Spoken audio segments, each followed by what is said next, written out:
Good morning. I'm Patricia Lester, and I'm excited to present or to introduce our presenters today for the Child Grand Rounds, a talk that I think we're all looking forward to on engendering anti-racist transformation at the David Geffen School of Medicine.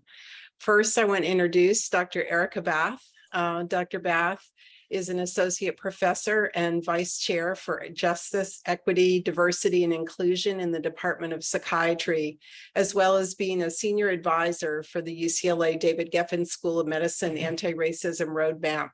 As a board-certified child, adolescent, adult, and forensic psychiatry, Dr. Bath has had a long-standing interest in community mental health and health inequities, and really has committed her academic career to advancing health equity for racialized, minoritized, and marginalized youth and families, with a specialized focus on those impacted by foster care and juvenile legal systems.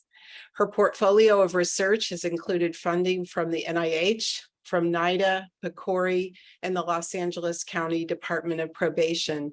She teaches broadly on structural racism, anti-racism, and racism, and its impacts on biomedical research, workforce, and mental health.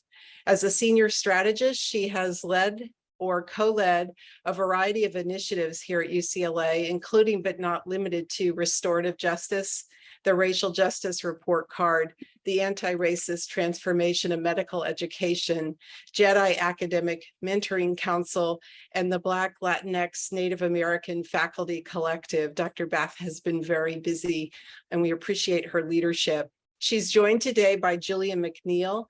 Julian joined David Geffen School of Medicine in 2020 as a program manager for the Anti-Racism Roadmap.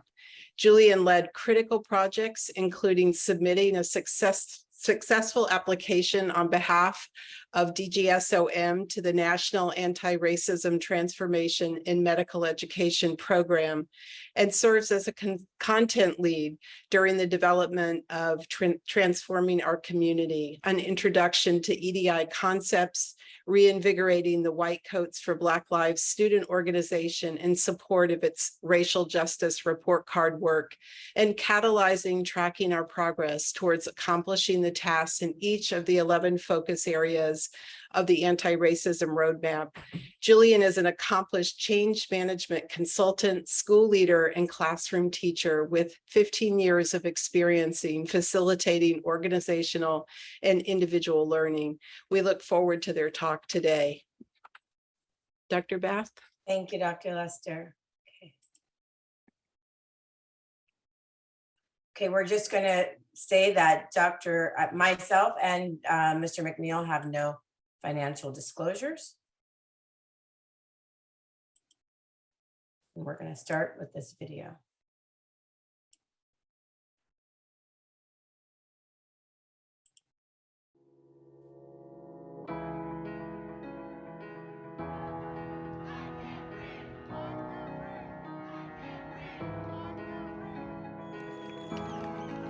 It's no secret that as the country has become much more diverse, the medical community has failed to keep up. This is unacceptable. In 1980, Black men made up 3.4% of all matriculants in U.S. medical schools, and today they remain at 3.4%. Their absence is not just unfair and counterproductive and wrong, it weakens us as a profession. To bridge the enormous disparities in health within communities, we must first confront the racial gaps in our own community of academic medicine and foster more diverse and inclusive environments within our institutions. Because only when all groups feel they belong and contribute to the fundamental fabric of the academic medical institution, only then will we see durable increases in diversity among our learners and faculty and leaders.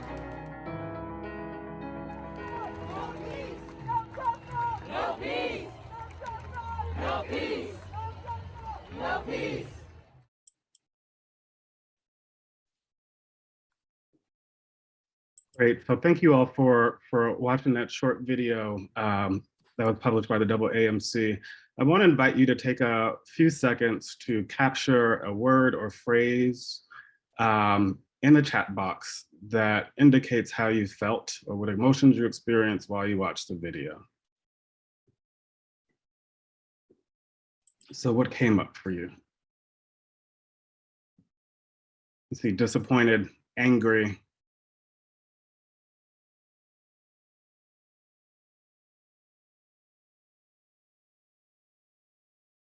disappointed, frustrated, nostalgic.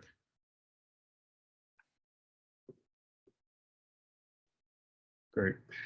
I think for me, I experienced a lot of ambivalence, and I can relate to many of the emotions that are being expressed, right? Angry, also frustrated, unsurprised, yet surprised. And I think that the words that are captured really illustrate why it's important to do anti-racist work. So with that said, I want to ask Eraka to transition us to the next slide and talk about some of the objectives. Actually, if we can go to the objective slide. Oops, there we go. So our objectives for today are for us to define anti-racism and describe its importance in medicine and healthcare, to develop familiarity with anti-racist organizational development principles, or in other words, some of the change management strategies that we're using to do this work. And then finally, for all of you to learn about the work that the JEDI office is doing to advance anti-racism, and also for you to think about how you can advance anti-racism in your own spheres of influence. So our first objective is to define anti-racism and describe its importance in medicine and healthcare. And really, I think before we even talk about anti-racism, we have to understand what is racism. And so I love Dr. Kamara Jones, so I'm going to use her definition. And really, racism is a system of structuring opportunity and assigning value. It really unfairly disadvantages some individuals and communities, but at the same time, people are getting disadvantaged. You have to recognize that some people are getting advantage, and it really saps the strength of our whole society through waste of human resources and capital, and cost us billions of dollars in lost GDP per year. Ta-Nehisi Coates says, race is the child of racism, not the father. So it's important to recognize root cause and recognize that racism is the risk. And Dr. Martin Luther King says, of all the forms of inequality, injustice in healthcare is the most shocking and inhumane. So the answer to why think about anti-racism and racism in healthcare is because it is the most shocking of injustices. And don't just take it from us, right? Many cities across the country have actually declared racism as a public health crisis. I think the most recent update I saw as of April 5th, 2022, is that we have 246 cities. So there's both resolutions and declarations across the US. And then many of our organizational research professional societies, from the American Psychiatric Association to the National Institutes of Health to the CDC, and even now the AMA has a new racism as a public threat policy statement and initiative. So why is racism important in medicine and healthcare? Well, we need to sort of, as we start thinking more about structural competency frameworks and structural determinants of health, racism is a potent structural driver that acts on every system, and it produces inequitable health outcomes. And so really, to achieve health equity, which is why we're here as health professionals, really we need to work aggressively to dismantle racism. In another way, race-based medicine also leads to racialized health inequities. And this is at every level of our biomedical enterprise, from research to medical education and to clinical practice. So what is anti-racism? So I'm going to use Ibram Kendi's definition, but to be anti-racist is a radical choice. And it really requires a radical reorientation of our consciousness. Key principles are really that no one is born racist or anti-racist, and being racist or anti-racist is really not about who you are, but it's about what you do. So it's important to really recognize anti-racism almost as a verb and a call to action, resulting from a conscious decision to make frequent, consistent, and equitable choices on the daily. And really, we like this sort of growth chart. However, we would say that even though there's a linear arrow, becoming anti-racist is very far from linear. You can be anti-racist in some areas and backslide or regress, or maybe not have had that growth in other areas. So it's important to recognize, just like as child psychiatrists, development is not always linear, neither is becoming an anti-racist. So objective 2 will be taken by Julian. Our second objective is for us to develop familiarity with anti-racist organizational development principles. When doing anti-racist work or JEDI work more broadly, typically folks will approach it from a primary orientation. My orientation in this work is primarily organizational science, right? Or thinking about change management, as that's what my academic and professional training has mostly been in. I'm going to talk to you a little bit about some of the work that we're doing in the organization development space. We think of organizational development as a system-wide effort that cultivates wellness and well-being within a particular organization. Traditionally, it's been practiced through what we call a diagnostic perspective. So that is change that is planned, it's linear, it's usually driven by leadership or folks at the top of an organization, and it really centers expert knowledge, right? Sometimes folks will employ consultants to come in and help with OD work, and the consultant will do a full diagnostic assessment of the organization and make concrete recommendations that need to be carried out. Kind of the newer way of practicing OD, and the way that we primarily kind of practice it in this space, is called dialogic organization development. And with that approach, change is more emergent. So we can't come in and do a complete diagnosis of the organization and come up with an action plan at the outset. But we have to engender change that is really responsive to community needs and responsive to the context, which we all know is largely unpredictable and changes over time. We believe that change can be driven by anyone in the organization or any group within the organization, or start anywhere and then spread outward, as opposed to only coming from the top.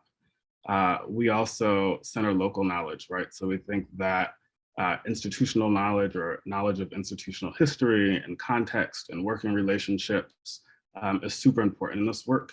And collectively, we can all generate ideas for interventions better than simply leaders like doing the work. So the dialogic organizational development perspective includes a few key premises. Some of them I've already named, but I think that the key takeaway here is that it's really built on this idea of constructivism, right? We think that reality and relationships within the organization are socially constructed. And also we think that organizations at large are these meaning-making systems. And in order to really bring about behavioral change, we have to change the ways that people think about the organization, conversations that are being had, who's involved in those conversations, et cetera. So much of our work these days is around culture change, but we're really getting at how do we change thinking and minds and narratives in the organization in order to bring about behavioral change. And we can go to the next slide. That was a duplicate. So objective 3 is for us to really learn more about how the JEDI office is advancing anti-racism, and then how all of you can advance anti-racism too. I'll kick us off by starting a little bit more broadly in sharing information about how we've restructured and expanded the JEDI office during the past year or two. As you all know, we've hired a vice dean for JEDI, Dr. David McIntosh, recently hired a director of JEDI, and that's me, who That's you. That's me, who was previously the anti-racism program manager. But we also partially backfilled my previous position. So we do have additional project management support with the work that we're doing. Dr. Bath was in her position as a senior advisor before I got here, but since I got here, we hired an additional senior advisor, who's Dr. Leka Rao. We've also appointed departmental JEDI leads who are really supporting department chairs and other folks within their departments with developing JEDI plans that are tied to a few different things, including our overall strategic plan for the office, but also the evaluation system for chairs. And in fact, this Friday, our JEDI leads and chairs are gathering on campus to share updates on progress that they've made with relation to their JEDI plans. And the JEDI leads will be evaluating each department's progress and submitting those reports to the dean. Finally, I'll name within the JEDI office that we have received approval and funding to hire for a few additional positions so that we are all less stretched, but also we can get some additional content expertise. So for example, we'll be hiring a data analyst and methodologist, as well as a trainer who can support departments and work units with JEDI work. This is a photo of our team. Go ahead, Dr. Bath. No, it's your turn, Julian. Sorry. Well, this is just a photo of our team. I think one thing that I'm super proud of, and I think it's a small step, I guess it's a large step in the right direction, is when I arrived almost 2 years ago, the anti-racism roadmap, the previous office of EDI were completely separate entities. Same thing with our Cultural North Star program. Since then, the anti-racism roadmap and Cultural North Star have all been brought under the umbrella of JEDI, which allows us to really think about how anti-racism is present in each and every initiative that we undertake. So I think us coming together and working more as a team is really helping to move this work along quickly and in the right direction. Our anti-racism roadmap is our school's co-created path to ensuring racial justice, equity, diversity, and inclusion. It's really designed to dismantle structural racism. It's not that we don't care about individual or interpersonal racism, we do, but this particular initiative is designed to dismantle structural racism. It consists of 11 different preliminary focus areas that are going to be revised over time. And we had an initial commitment of our previous dean of $5 million to be used over 3 years with additional funding in the future. These are the 11 focus areas. And looking ahead, we plan to we're in the process of doing a major update on all 11 focus areas that is just about ready to be released. So you all can expect that in October, likely via email, via our website. Then we'll be also doing a roadshow for some key kind of like leadership groups within the organization. More importantly, we'll be assembling a really diverse team to create ARR version 2.0. 2.0 is going to include refined focus areas. So we might introduce some new focus areas. We've been hearing a lot about the need for truth and reconciliation processes, more restorative justice. So those might be new focus areas that are introduced.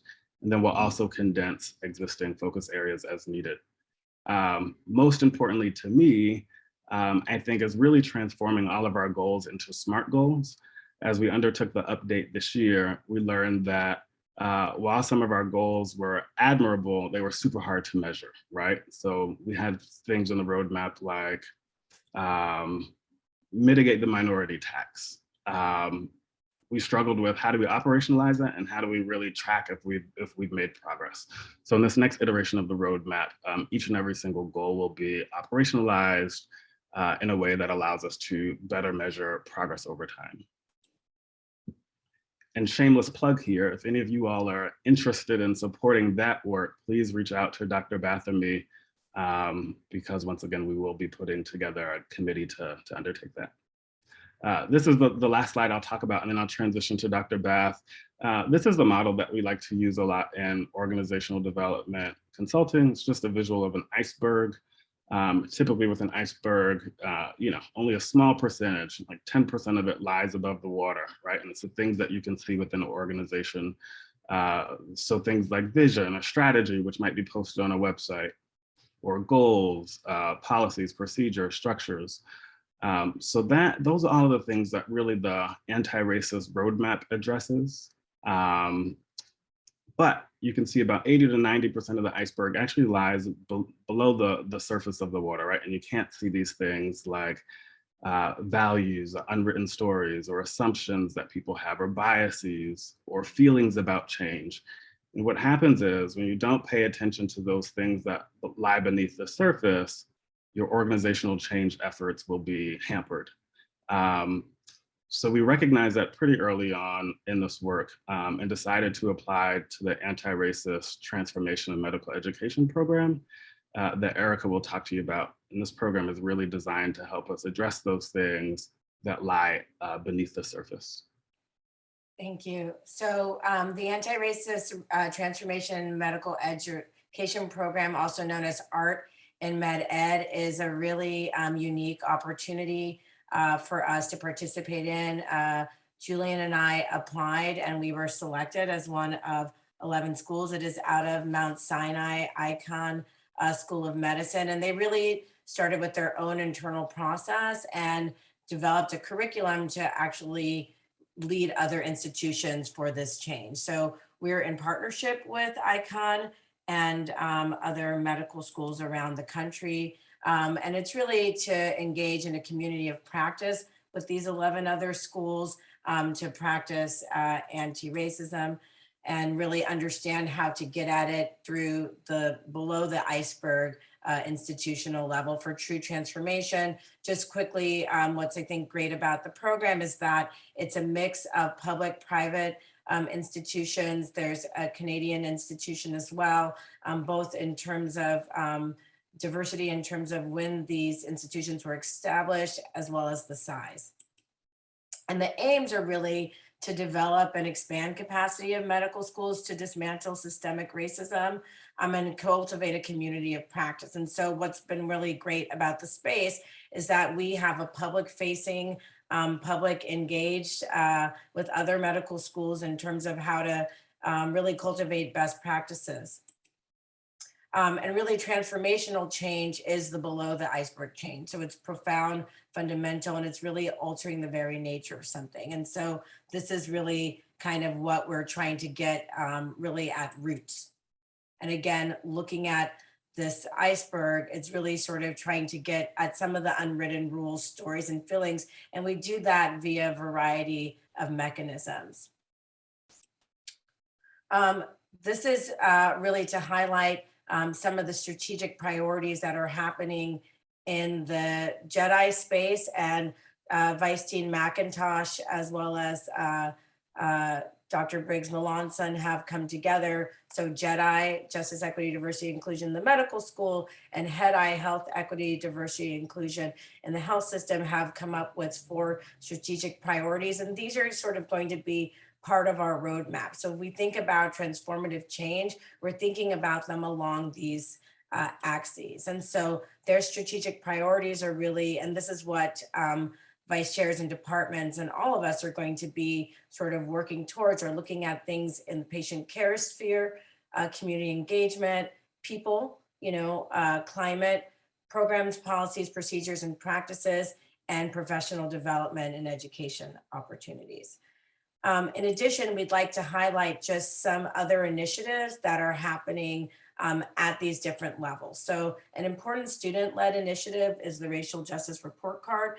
And this really is something that is nested within the White Coats for Black Lives movement and chapter. And it really assesses 14 areas in academic medical centers, including diversity, curriculum, climate, treatment of workers, policing, research protocols, and racial integration.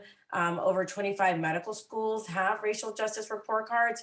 Our racial justice report card, this is the first year, so we're really excited to finally join this work. And this program was started by a national working group in 2018, and many medical schools are on their 3rd or 4th report card. And so it's really been thanks to work with the dean's office, Julian, myself, Dr. Dan Cosman have partnered with the students to really help them do this. So you'll be seeing our racial justice report card scores coming soon. Do you want to talk about staff-led initiative? I do. So one grassroots initiative that some of our staff members led was an anti-racist podcast circle on Ibram Kendi's Be Anti-Racist podcast. This was a pilot program that they designed and led over the course of about 8 weeks. I think it only included about 25 kind of initial participants, but each week we would listen to an episode of the podcast, which usually intersected race with some other dimension, such as ability or disability.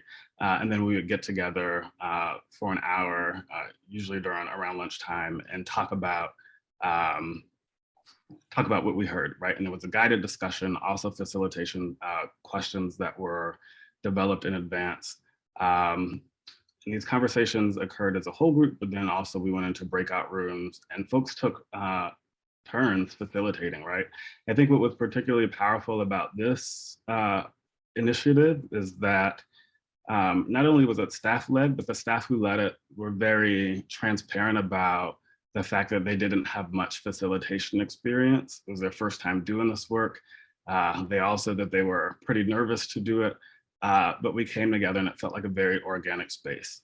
So we've recently put up some information on this podcast circle on our JEDI website, and those staff members that led it are willing to partner with other folks within the medical school to help them replicate the circle if they want to do that.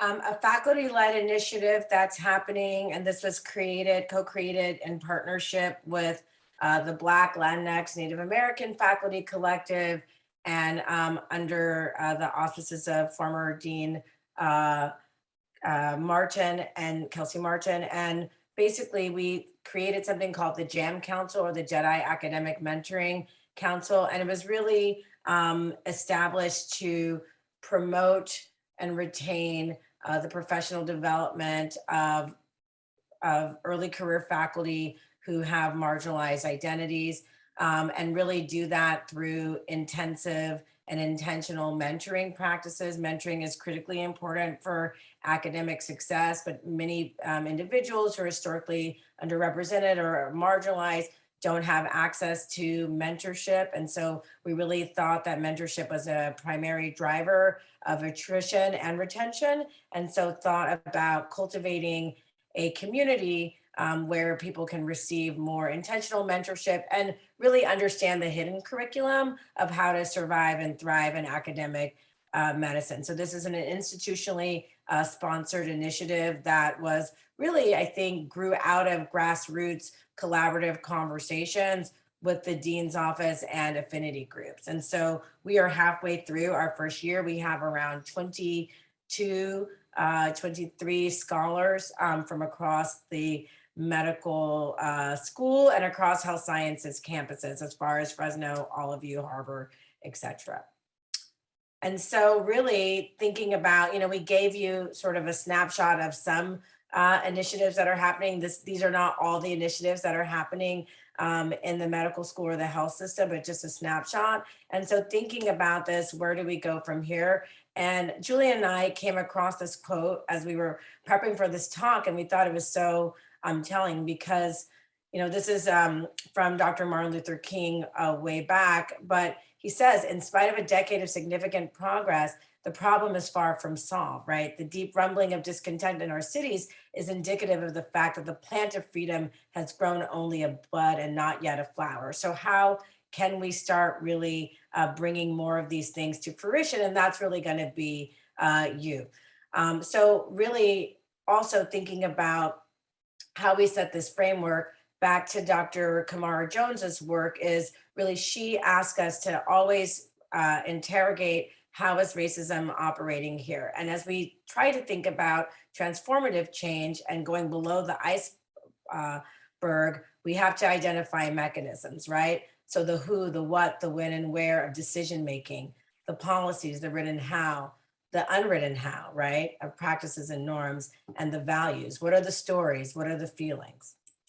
And so really, I like cheesy quotes, Julian knows, but I really want to, the last part of this talk is really to open up dialogue to see how you can all get involved. And so I love June Jordan's quote that we are the ones that we've been waiting for, and Audre Lorde, who says, when we speak, we are afraid our words will not be heard or welcome, but when we are silent, we are still afraid. So it's better to speak. And so we really want to encourage you to be the change you wish to see in the world, and also share with us your thoughts. One way to do that, and we have our QR code here, is that probably many of you are familiar with the joint partnership between JEDI and HEDI, Health System, JEDI, and Medical School System, but it's a climate survey. And so I think we're at 10,000 participants, but we're just shy of a third of the organization. And so the more avenues to share your voice, this will be an important one. And we really want to get a good temperature read. And with that, we can start with questions.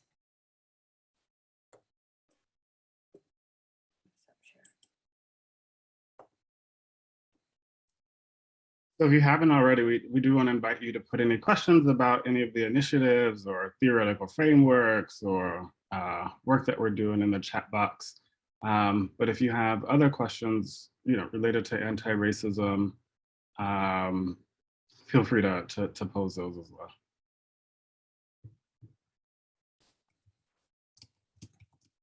Well, one thing I would just kick off the discussion, perhaps, is I've noticed that people may not be aware of the breadth of activities that are happening. And one of the things I know that I've struggled with in my role as vice chair for the department is what are best ways to disseminate what's happening at the institutional level. And then I guess another follow-up question would be, like, do you feel some of these things that are happening? So we've mentioned a lot of stuff. I don't know if this is like new information for people, if they, can sense any climate shifts whatsoever, or are aware or been able to participate in some of the initiatives we've mentioned or others, but really sort of thinking from an implementation science perspective, how do we sort of be better about bringing more people into the space and participating in the processes, and also disseminating what opportunities there are. Okay, so there's one question. Go ahead. Oh, we have a question that came in and I can take it. So Dr. Ito asked, will the results of the departmental progress be sent out to the faculty following the meeting with the department chairs? And I'd actually have to defer to Dr. McIntosh for this. I do know that the long-term plan is for us to share publicly the goals that each department is setting for themselves, as well as indicators of progress, right? Like those are things that we want to be on the website and we want everyone to have access to. The challenge is this is our first time doing it. And there's been, rightfully so, I think a good amount of anxiety around the process, probably some fear, and the work is not perfect. So I think that we'll end up sharing elements of these evaluations, probably at a high level or thematically, but we want to provide, create a safe enough space for chairs and JEDI leads to engage in this work without feeling like they're going to be thrown under the bus, right, in some ways. So I think for this year, or at least this first time around, we'll share elements of the plans and progress, but probably not the whole thing. And then in subsequent years, we will share everything. I think it's Dr. Humphrey asked, how do you think UCLA will fare on the report card? This is the racial justice report card. And in what way can individuals help improve things at UCLA? Teaser alert. Do you? Sure. Well, we've seen it, right? And I think we've done well in some areas, but there's clearly a lot of work to do. Our racial justice report card student leads are meeting with Dean Dubinet and his executive team this Friday to share their findings, to talk through their findings. I think that the students are really open to collectively making sense of some of the data that they've received, although they've done preliminary analyses. So from that, we will end up sharing the results with the broader DGSOM and UCLA health community. And we're hoping that those results will inform things like strategic plans or goal setting that happens at the departmental level. So more soon on that. Just know that the Dean's executive team will see the report card findings in a couple of days, and then we'll share more broadly with the community after that. And they include recommendations. So hopefully they're going to, and they have an opportunity to really not only sponsor at the executive level the recommendations, but also co-create them from the students. So they did a lot of deep thinking about this. There's a question from Dr. Jura. Can you give an example of a problem area you found, and what did you do to go about solving it?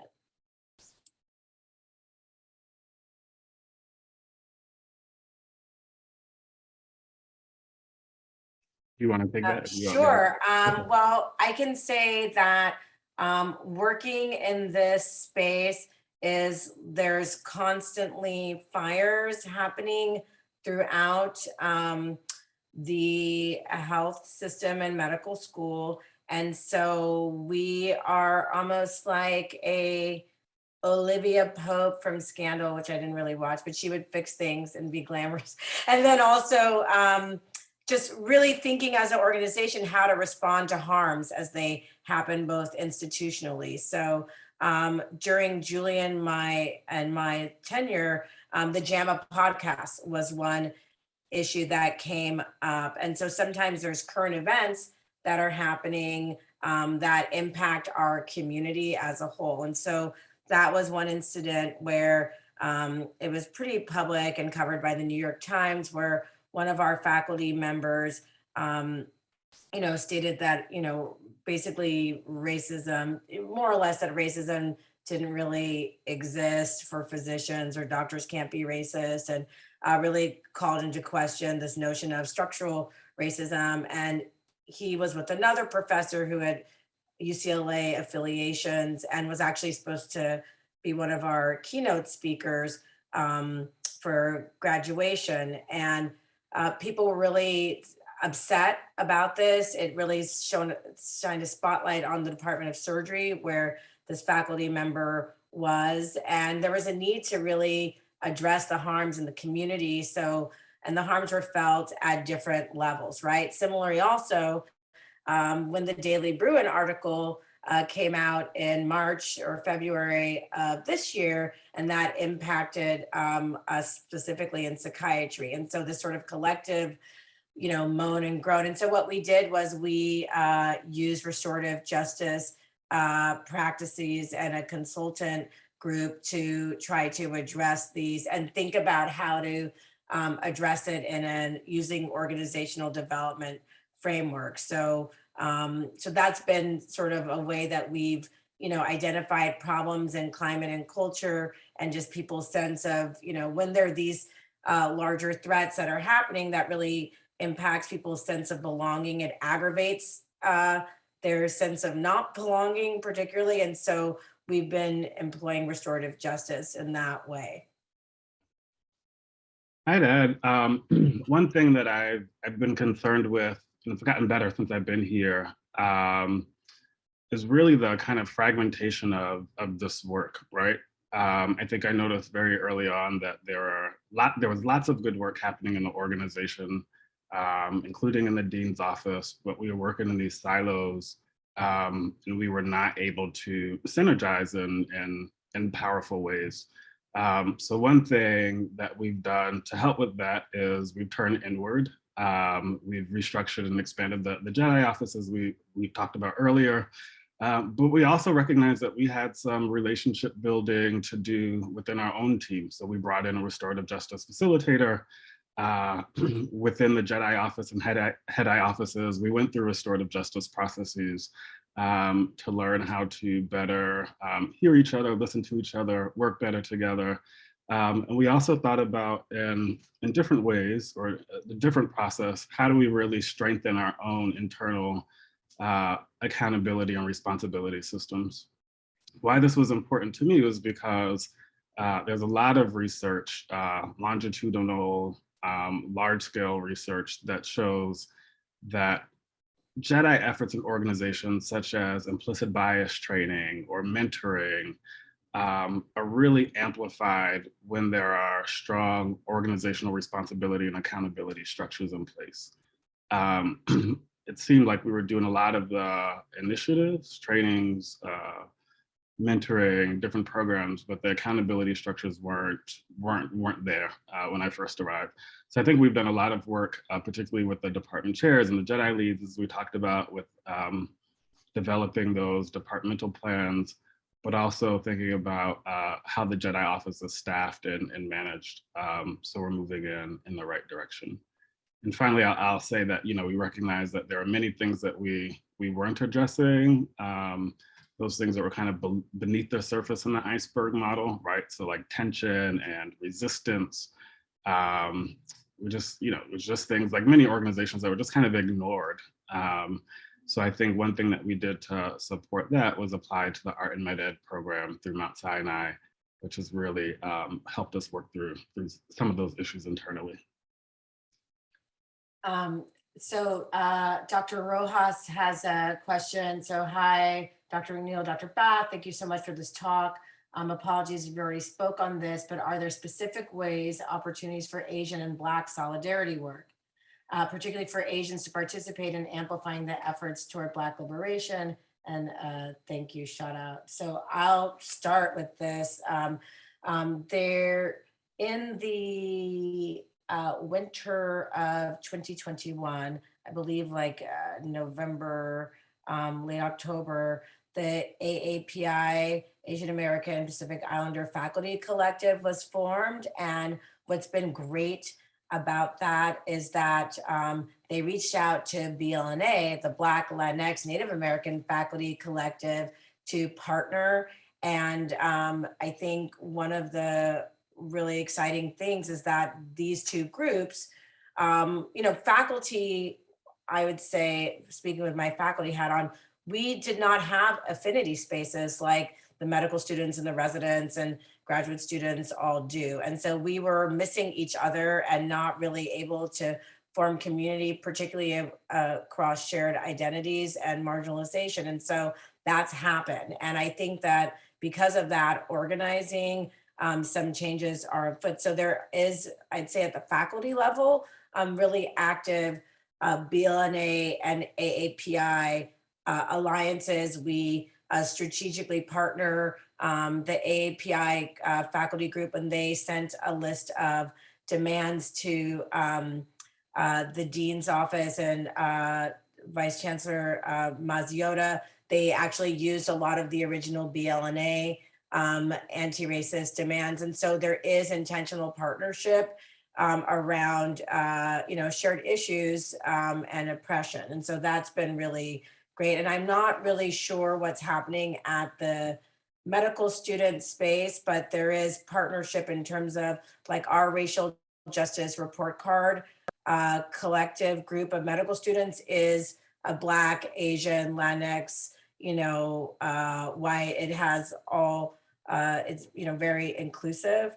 And so I think that that work is happening in spaces, but maybe thinking about ways that this can be co-created at the GME residency space. I'd also add UACT, which is, I'd say, cross-racial group of residents who are really thinking about transformational change. And both Dr. Enrico Castillo and I are some of the faculty advisors for that group, but that was co-founded by some Asian American residents in partnership with other residents.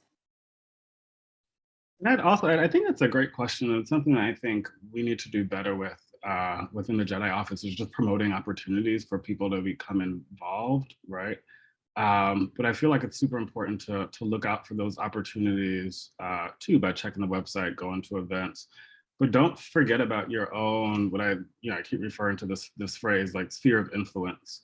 So if there are events going on, this question particularly says, are there specific ways, opportunities for Asian and Black solidarity work, particularly for Asians to participate in amplifying the efforts toward Black liberation? So if you hear about events that are going on in your department or locally, like attend those things, build relationships, get to know people. I think sometimes we look for the big opportunity, right, to serve on a committee or to participate in a program or a training, but I think it's very powerful to start small with just getting to know faculty, staff, students within your own department, getting to learn their stories, their needs, listening, and figuring out like how you can partner at a very kind of like local level. So I wouldn't discount that work while you might be waiting to hear about kind of larger opportunities. And then also, yeah, I think this is really helpful. Is there work specifically, Julian, that you might be able to comment on at the staff or senior administrative level? I mean, it is a very cross-racially engaged group. Yeah, so I mean, there are, right? So like I think about the podcast circles. We have a group of staff members who are like, hey, we really enjoyed this program. They actually collected data on like the experiences of the participants, and I got really favorable feedback.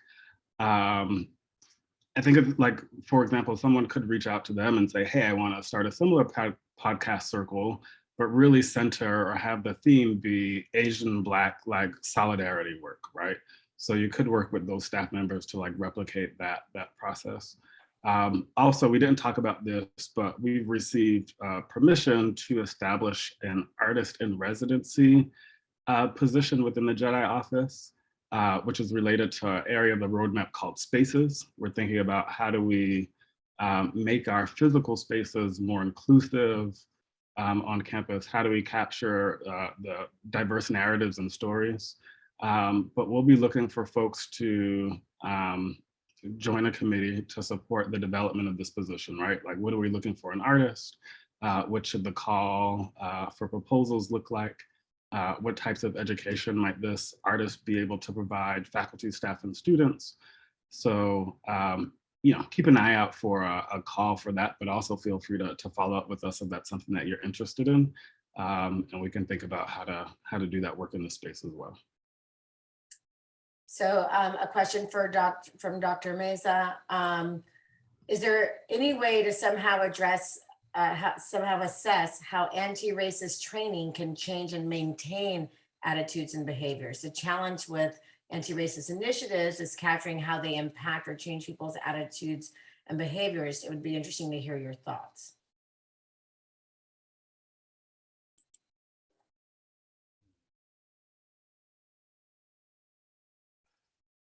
I mean, what the research says, and despite the research, we continue to do trainings, is that, anti-racist, anti-bias training is largely ineffective, particularly when it's mandated, right?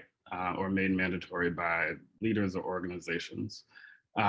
There's some evidence that more so educational programs work, or programs that invite people to interact across social boundaries and do things like perspective take. So I think that there could be, there's some value and some evidence that certain educational programs work, but training is largely ineffective. I think what needs to happen is, at least on that level, and I mentioned this, just more opportunities for interracial dialogue, conversation, and perspective taking. It's really important in that work, and people often overlook the psychological safety aspect. It's super important to make sure that psychological safety is present. I've worked with a couple of groups here on campus that were very well-intentioned, and they did things like read an article about race or a book about race within their work team and decided to have a conversation about it, and it blew up. because it wasn't well facilitated, and psychological safety or some of the other conditions that I won't say guarantee success, but promote success in a way. Those conditions like just weren't present. So I would say, reach out to folks for support if needed, and think about how you create conditions for success in this work. I would add to that, one of the things that we didn't get to spotlight the work that actually happened in our own department was the anti-racism learning group space. And so, as Julian said, trainings, particularly mandatory trainings, are really limited in terms of retention of knowledge and how people sort of apply it. And one of the things I think that was great about the reading groups, the anti-racism learning groups, and for those who don't know, in partnership with the Residency Education Office and Crawford Roberts, who is a former resident who graduated last year. She really came to Dr. Jabonis and me and Dr. Castillo with this idea of using the book Me and White Supremacy for learning group among residents. And I was like, and scale this up so that staff and faculty and other trainees outside of the general psychiatry program could participate. And so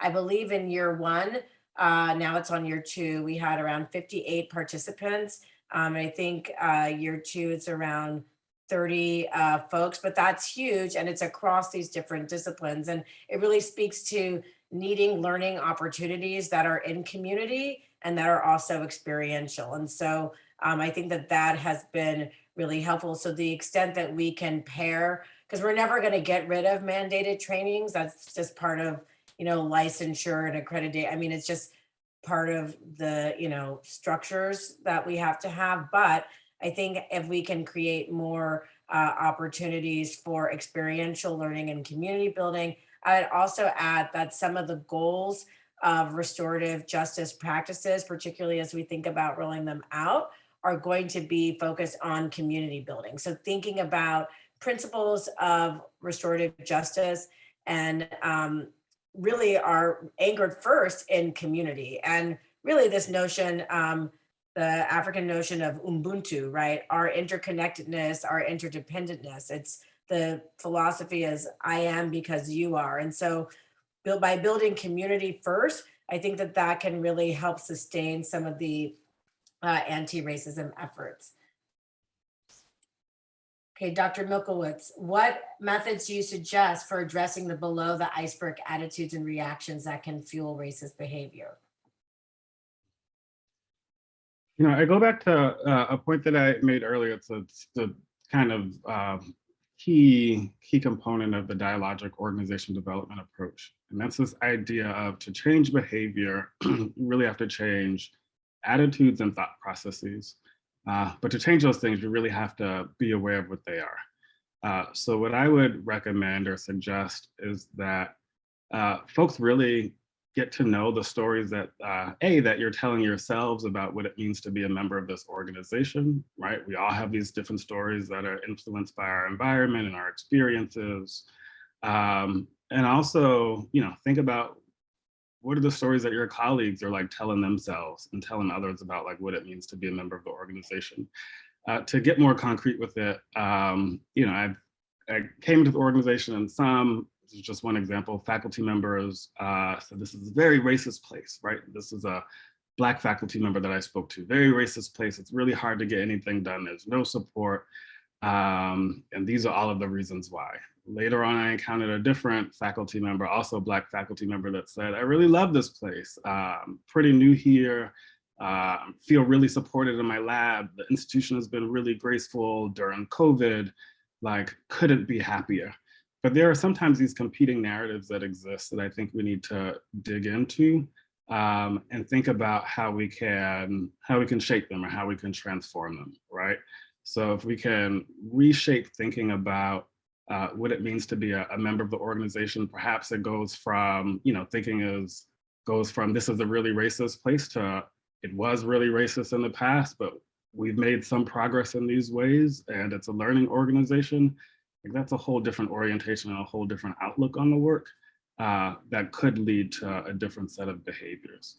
So I feel like it's just super important, as Eric was talking about, like building community, to really get to know people, think about stories, and think about how to shift folks' thinking about what it means to be a community member here. And ultimately that will help to lead to behavioral change.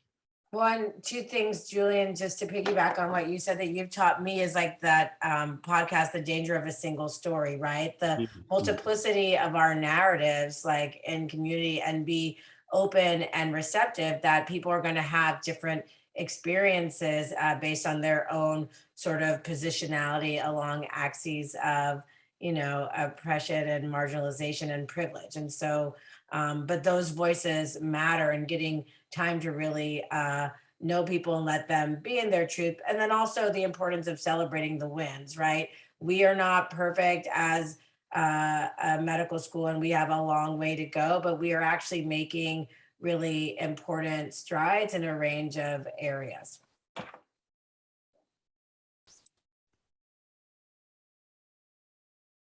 We are ending on time. What? Does anyone, it's amazing. Does anyone else, I don't see any more questions in the box, but I would just, I'm so grateful that I got to be with my good trouble champion, Julian McNeil, in this space, and to share with you some of the work that's happening and represent on behalf of our teams that we work with. And so we're really grateful to be here. Thank you. Thank you, Eraka. Thanks everyone for attending and engaging in this conversation.